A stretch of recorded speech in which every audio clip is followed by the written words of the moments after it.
So ఈ free accommodation అందించినటువంటి జయ residency వారు జి హరిప్రకాష్ వర్మ గారు ఆయన్ని స్టేజ్ మీదకి సాదరంగా ఆహ్వానించుకుందాం. సో ఈ 7 రోజుల యజ్ఞంలో ఆయనలో ఒక గొప్ప మార్పు వచ్చింది. మనందరికీ ఒక స్ఫూర్తిదాయకమైనటువంటి స్టోరీ ఇప్పుడు వినబోతున్నాము. అండ్ కోటి గారిని సేవాదల్ మెంబర్ ఆయన్ని కూడా ఆహ్వానించుకుందాం. వారి గురించి హరిప్రకాష్ గారి గురించి మాట్లాడవలసిందిగా ఆయన కోరుతున్నాను. ముందుగా మన జగద్గురు బెమరూసి పత్రిజీ గురు గారికి, అమ్మ స్వర్ల మేడమ్మకు నా ఆత్మప్రణామాలు తెలియజేసుకుంటూ, ఇక్కడున్న మన అందరికీ ఆత్మప్రణామాలు తెలియజేసుకుంటూ, నా పేరు కోటి, ఏలూరు. అయితే నేను సేవాదల్గా వర్క్ చేయడానికి నేను 19వ తారీఖుని మేక వెంకటేశ్వరరావు గారు మేము ఒక టీమ్గా వచ్చాము. ఆ రోజు వచ్చి ఇక్కడ ఏమీ లేదు, ఎక్కడ చేయాలో హరిబాబు సార్ని ఇలా మధు గారిని అడుగుతూనే ఉంటే అప్పటికప్పుడు తెలియదు కదా, వచ్చిన వెంటనే మా కంగారి ఏం చేయాలని, ఇక్కడ కూడా సెట్ చేసుకోవాలి కదా. అలాగా 3 రోజులు అయింది. నేను అలిపిరి దగ్గర ఒక అపార్ట్మెంట్లో అక్కడికి వెళ్ళిపోయి ఉన్నాము. ఏది కార్యకార్యం సంబంధం లేకుండా అన్నట్టు అక్కడి నుంచి నేను జైలక్సీ లాడ్జీకి నేను వాలంటరీగా చేయడానికి వెళ్ళాను.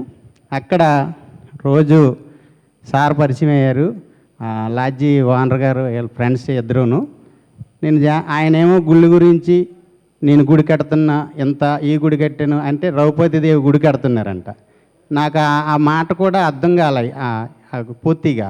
కానీ అలా పరిచయం అయ్యి ఆయన గుడి గురించి చెప్పడం, నేను పిరమిడ్ గురించి చెప్పడం, ఆయన గుడి గురించి చెప్పడం, నేను పిరమిడ్ గురించి చెప్పడం, చెప్పుకుంటూ సార్ లాస్ట్కి నేను పిరమిడ్ కడతానన్నారు. అంతే.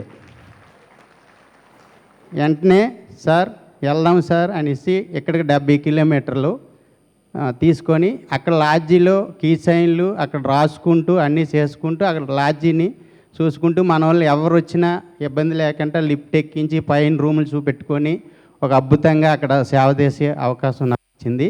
పత్రి సారు ఎప్పుడు నేను ఎక్కువ వీడియోలు విన్నాను కాబట్టి సార్ అయ్యి కళ్ళడం తక్కువైనా ఏ పుట్టలో ఏ పాము ఉంటుందో, ఎండాకాలం ఇత్తనాలు చల్లండి అవి ఎప్పుడు నాడతాయి, నాకు అది ఎప్పుడు మైండ్లో ఉంటుంది.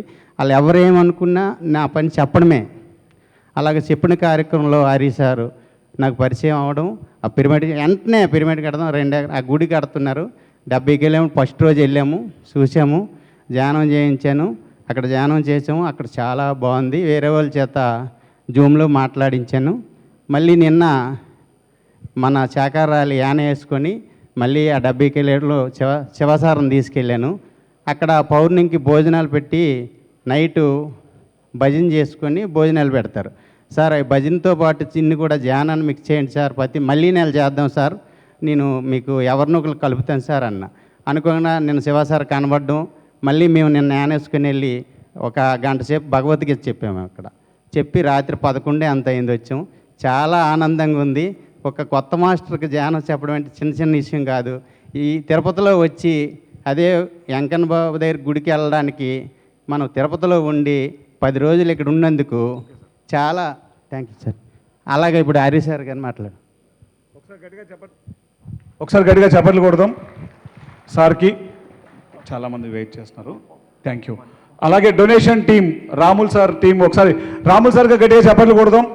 మరి లాస్ట్ ఇయరు ఈ సంవత్సరం ఎంతో అద్భుతంగా వారి సేవలు అందించారు. అలాగే మెయిన్గా వినయ్, అందరు రావాలి ఫాస్ట్. ఒకసారి మాస్టర్స్ అందరికి గట్టిగా చప్పట్లు కొడదాం. మనం అన్నదానం దగ్గరికి వెళ్ళినప్పుడు వీళ్ళందరినీ మనం చూస్తాం. అమ్మ ఇటు వచ్చేసండి.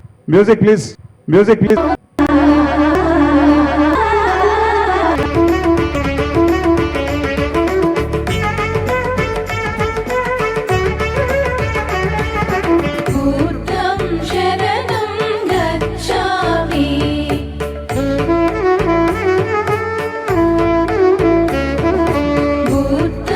शरणं गच्छामि।